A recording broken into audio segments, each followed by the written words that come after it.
The Kentucky basketball coaching search has come to an end, I think, quicker than a lot of us expected it to be. In the words of the Field of 68's own Jeff Goodman, Kentucky is expected to hire BYU's Mark Pope, barring a last-second collapse in negotiations, according to a source.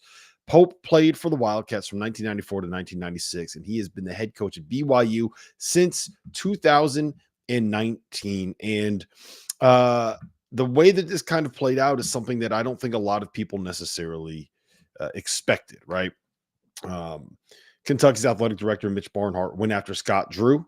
He went after Dan Hurley. He went after Nate Oates. Nate Oates was the first one that he went after John Calipari left for Arkansas. And then last night, he went after Scott Drew, was told no this morning. This afternoon, he went after Dan Hurley, was told no again.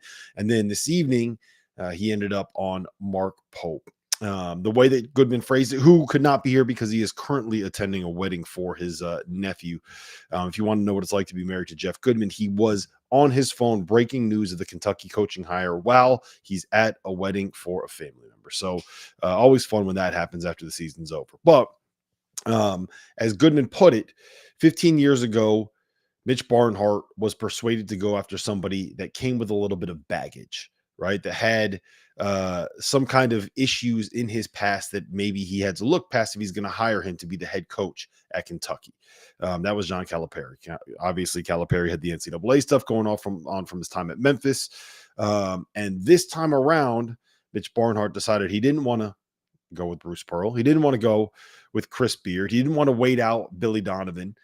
Considering that a week from now could change the landscape of who is potentially available, giving what is open, what is currently available in the transfer portal. So he went with BYU head coach Mark Pope, who, for the record, has been a good coach, a solid to a good coach at BYU over the years. I'm going to talk about his resume here in a couple minutes. I don't want to dive into that just yet. I do want to say that I was able to catch up with Mark Pope at the Final Four. He came on one of our live streams and he came on one of our live shows. And one of the conversations that we kind of ended up on was discussing how he balanced the idea of being a Kentucky alum and being a very proud Kentucky alum with being the head coach at a program that at some point would likely end up having to play Kentucky. And I think that if you go back and listen to that interview, it is posted on YouTube. You can find it on our YouTube channel. You could also find it on the Field of 68's Twitter account.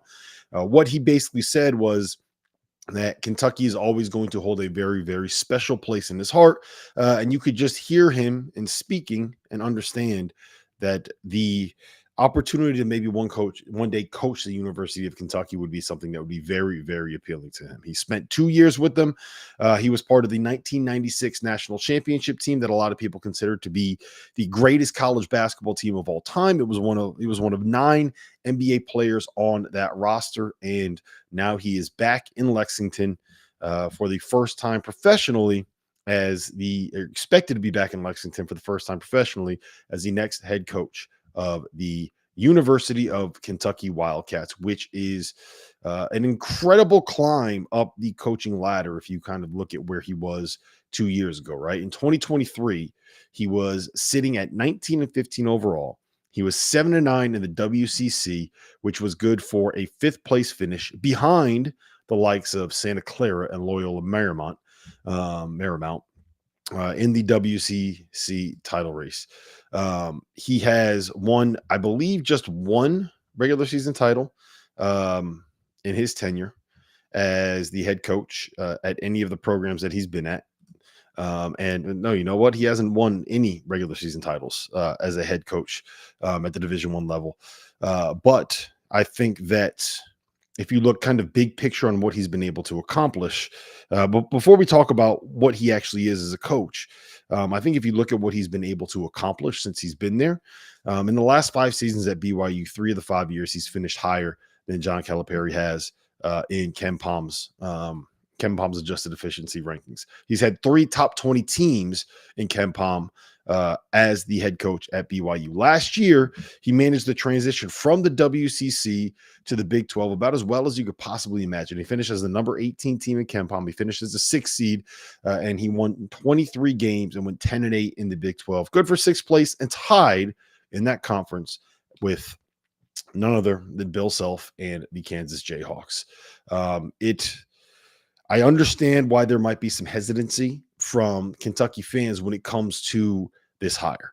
But I do think that it's important to note a couple things. One, Pope throughout his tenure has been a guy that has been a little bit more analytically driven and a little bit more quick to embrace the concepts of modern basketball, right? Like he's a guy that is going to run offenses that are spread out. This past season at BYU, he reinstalled an offense that was new and unique and involved quite a bit of three-point attempts and was kind of built around this idea of pace and space and really embraced the idea of having big guys that are versatile and having playmakers at the 4 and the 5 spots and being able to get quick actions that will allow you to get open 3-pointers. They run a lot of stuff through Zoom, and Zoom Actions, not Zoom, the streaming and conversational service. But it is something where I think that he is more of a modern basketball mind than a lot of people are going to realize, right? There's a little bit of, to me, like a Greg McDermott kind of a vibe here. I think a lot of what he runs will be a little bit similar to, not quite at the same level of sophistication and complex sets as Dan Hurley, but it's not all that dissimilar from what both of those guys are going to try to do. So offensively, I think from a basketball standpoint, I think that he's going to be just fine. Like, I think he's going to be able to run the stuff that he needs to run. I think he's going to be able to get the players that he has in the positions that they need to be able to be in, and the way I think about it is this: in 6 of the last 7 years, he's won at least 20 games. The year that he didn't win 20 games, he won 19 games. And at none of those 7 seasons was he had a program where he was a top 2 job in the league. And I would argue that Gonzaga and St. Mary's, while he was there, were the 2 best jobs in the WCC. And Utah Valley was in the WAC at the same time that New Mexico State and Grand Canyon were in the WAC. So he's found a way to be able to win at a place where it's maybe not necessarily the best job that he is going to have. And I still would have gone pretty, if I was Kentucky's AD, if I was Mitch Barnhart, I still would have gone pretty heavily after Bruce Pearl, Chris Beard, Sean Miller. I probably would have tried to wait it out to see if I could get Billy Donovan before I ended up on Mark Pope. But I said it today on Twitter in a thread that I think that if Mark Pope was your safety net, you had a pretty you're in a pretty good situation, and that's a pretty good place to end up being. It's not the best. It's not the necessarily the higher that you're going to want to go to in the first place. But I don't think that this absolute catastrophe that a lot of people are painting it out to be. Now, for me, the biggest thing is going to be dealing with him dealing with being at a higher level and whether or not he's going to be able to get guys in, right?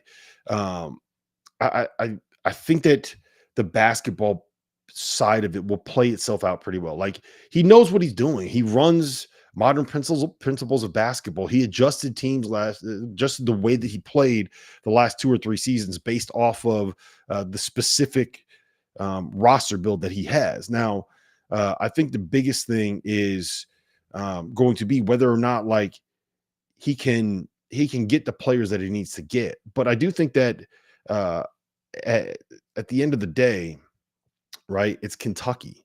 I don't think you need to be John Calipari to be able to get kids to go to Kentucky. I don't think that you need to be the best recruiter in the world to get kids to be able to go to Kentucky, especially in a day and age where they're worried about this. Money talks, right?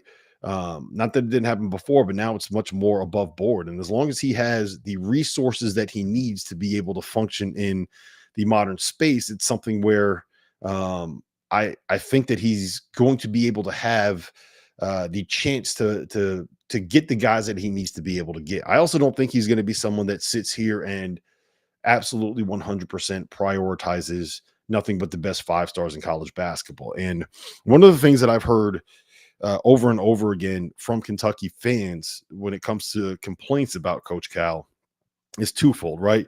Number one, it's the stuff that he runs. He's running old school offenses. He's running defenses and playing with a style that is based on something that was successful 10, 15, 20 years ago before we understood the analytics of and the value of shooting threes, before we kind of understood the modern efficiency metrics and the ways that basketball has kind of been solved. And frankly, basketball has kind of been solved a little bit to a point here. So I think that Mark Pope absolutely 100% understands that. Anybody that watched his teams play this season can absolutely 100% understand that. He knows, and he told us this, that when he went to the Big 12, he was going to have to play a different style to be able to make it work with a team like BYU playing in the Big 12. He is a smart dude that understands basketball, and that's something, and understands modern basketball, and that's something that Kentucky fans had complained about quite a bit.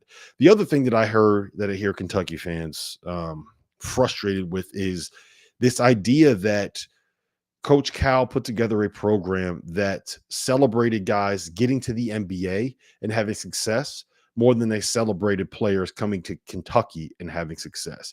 I know that I don't know if this is necessarily the sentiment from the Kentucky fans at large, but the guys that I know that are Kentucky fans, one of my best friends grew up in Ryle, Kentucky. He was part of the Ryle Raiders program that made it to whatever the Final Four is of the Kentucky State Tournament. He played in, and there was a reality show. He's on TV. We used to make fun of him for it all the time in college.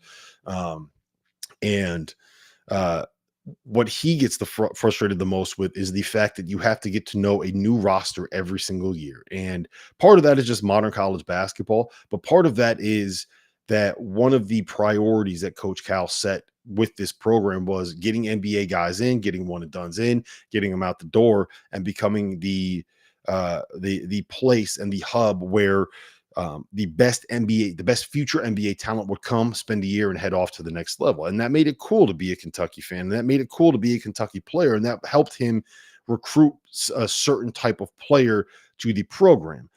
But the downside of that is it became very difficult, and becomes very difficult when you're doing that, for a fan base to fully buy into a specific team, because it takes so long to get to know that team, and you have new faces every year, and you have new players every year, and you have new freshmen every year. And the learning curve that comes with bringing in new freshmen year after year after year after year can get a little bit exhausting when it is not 2015 every single season. So I don't think that is going to be the way that Mark Pope goes when it comes to building rosters. I think you're going to see more continuity. I think you're going to see more players hanging around for 2, 3, maybe even 4 years.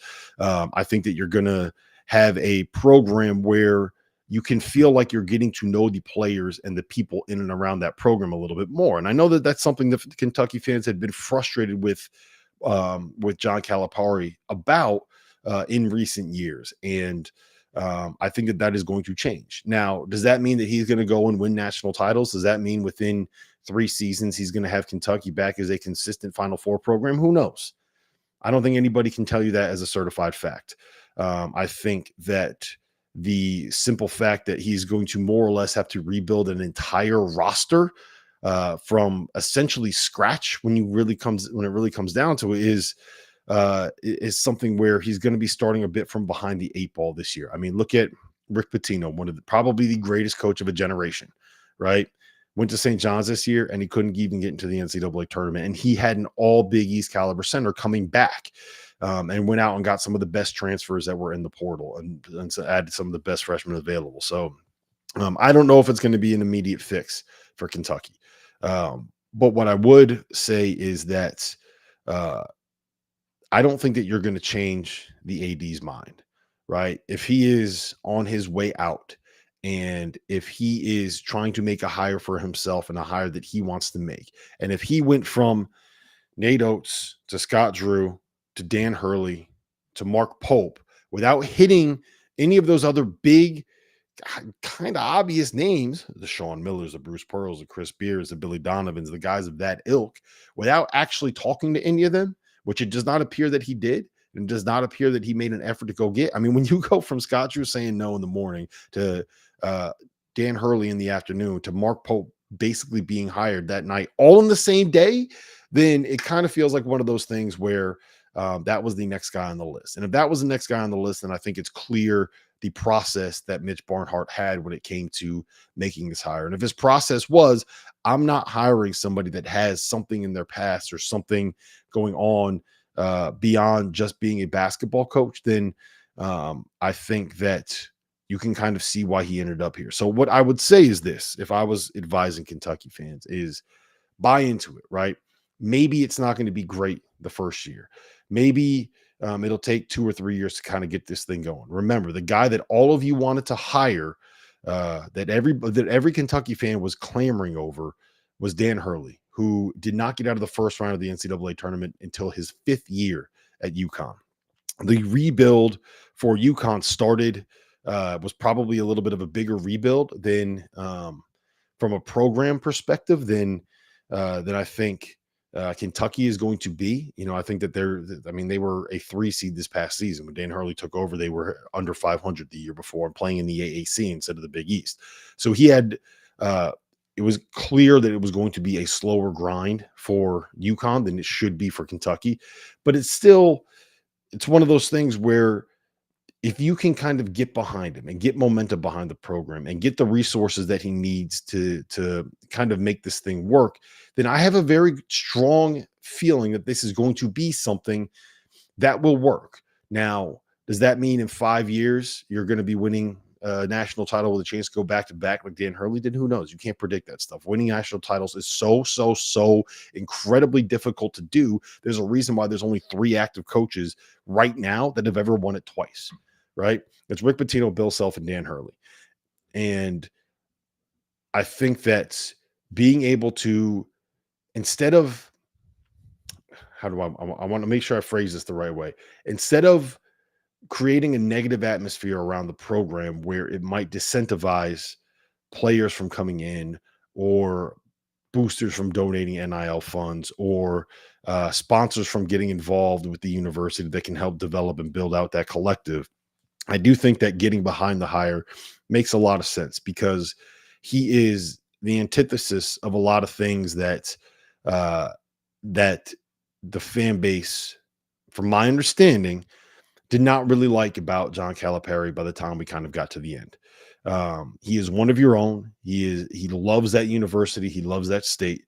And if this ends up being something that is a failure, then it ends up being a failure. If it ends up being a complete bust, then it is what it is, and I'll eat my words and I'll go back on it. But I just don't think a guy that has taken BYU and made them a top 20, BYU made them a top 20 team 3 of the last 5 years, despite the fact that 2 of those years came in the WCC, and one of those years was after a transition to the Big 12 when they were projected to be the 13th best team in that conference. Remember, nobody thought BYU was a tournament team. Everybody thought BYU was going to walk into the Big 12 this year and get their doors absolutely blown off. They won 23 games. They went 10-8. Yes, they got smacked in the first round of the tournament. Yes, he has not won an NCAA tournament game. I get all that.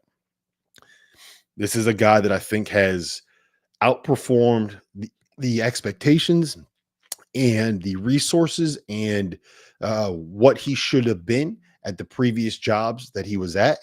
And I don't know if he'll do the same at Kentucky, but I do think that you're looking at a guy that is going to make this team be relevant, be nationally competitive, excuse me, be in the mix to go out and win SEC titles.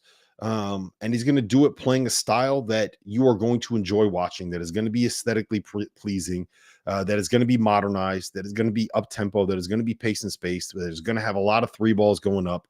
And he is a guy that is an engaging personality that I do believe can walk into the living room with people and be able to own that room. Not in the same way that John Calipari is, but again, you ran that guy out of town because you didn't want a guy that was John Calipari anymore. And I think that Mark Pope, there's a sincerity there with him. There's a genuineness there with him. And he's got a basketball pedigree, played as many years as he did in the NBA, won a national title on the best team that we've ever seen in the college basketball ranks. So I don't want to sit here and tell Kentucky fans how to feel, right? If you want to be frustrated, this is where you ended up. Be frustrated that this is where you ended up. But if I gave you the framework where the decision was go out and get one of Nate Oates, Scott Drew, and Dan Hurley, or find somebody that doesn't have any baggage with them, then what are your options here? What are your choices? You didn't get one of those three because Nate Oates had an $18 million buyout and wanted to stay. Scott Drew had God telling him that he couldn't go to Kentucky. And Dan Hurley basically said no to what I guess was reported to be a $100 million contract, right? If you're going to say no to a $100 million contract, you probably don't want to be in a certain place. So I get the frustration if you're going to be frustrated, but I would like you to tell me that if you take those four guys that I mentioned that all have something in their past off the board and just say that that was a non-starter, where do you go once you get past those top three? Do you want to rate potentially another week and a half to get Billy Donovan if you had to? And even then have a 25% chance, as Jeff Goodman reported earlier, a 25% chance of actually getting them. I don't know if it's worth the 8 days and the most important time that there is when it comes to recruiting the transfer portal. So if it doesn't work, it doesn't work. You guys can bookmark this. You can save it. You can let me eat my words. You can come back at me. But I do think that he is going to have Kentucky in and around the top of the SEC, in and around the top 3 seeds, and in the mix and in a position to threaten to make it to a Final Four and win some titles and hang some banners at some point in the next 5 years. And if it doesn't, then I guess we're going to be looking at a situation where we're going to have another coaching search here very soon. And I can tell you by the numbers that we've gotten over the course of the last 3 days that a coaching search for the University of Kentucky's head basketball coach is not necessarily a bad thing for the Field of 68. So, yeah, that's all I got here. I'm looking forward to seeing what Mark Pope can do there. I'm looking forward to seeing how he puts together his roster this season and how quickly it takes him to be able to do that. And I will just say this, right? Again, it's a different situation to what Ed Cooley was walking into at Georgetown because there's much more infrastructure and much more framework. And I think it'll be easier to get kids to commit in the year one. But I understand why I've seen that comparison pop up a couple times on my timeline and a couple mentions. So I understand. No, I don't understand, but I just wanted to comment on that really quick because it's very, very different right now trying to rebuild Kentucky's team and rebuild the Georgetown basketball program, because Kentucky fundamentally as a basketball program is not broken. The fan base is still there. The passion is still there. You know, when I was in Rupp Arena, there were 23,000, whatever it is. It was completely packed to the gills. It was as loud as I've ever heard that building when I was down there. Right. I think that the crowd was very obviously craving a team that played that style. Like the passion of Kentucky fans is unmatched. It is there. When it comes to Georgetown, you got to battle and fight and scrap just to get like 3,000 people to get more than like 2 rows of students to show up. I mean, they haven't won any games in the Big East in like 4 years, man. I think that those situations are very, very, very different. And I would be utterly flabbergasted, utterly shocked if Mark Pope had a first season at Kentucky that was in any way comparable to Ed Cooley's first season at Georgetown. So we could just stop that right now. You can just shut that thing down right now. I think that Pope will find a way to be able to get Kentucky in the NCAA tournament next season. And if he does, then that is the start of the building blocks to get this thing going. You're going to have players coming back. You're going to be able to have a little bit of continuity within the program. You're going to have some guys that you can get to know and get to root for and get to love beyond just having to enjoy when they come back as NBA stars after 8 months on campus. So get behind them, you Kentucky fans. I think that you are going to enjoy the way that he plays. Enjoy rooting for one of your own. And I wish him nothing but the best because Mark Pope has been nothing but good to me. That's it. I'll see you.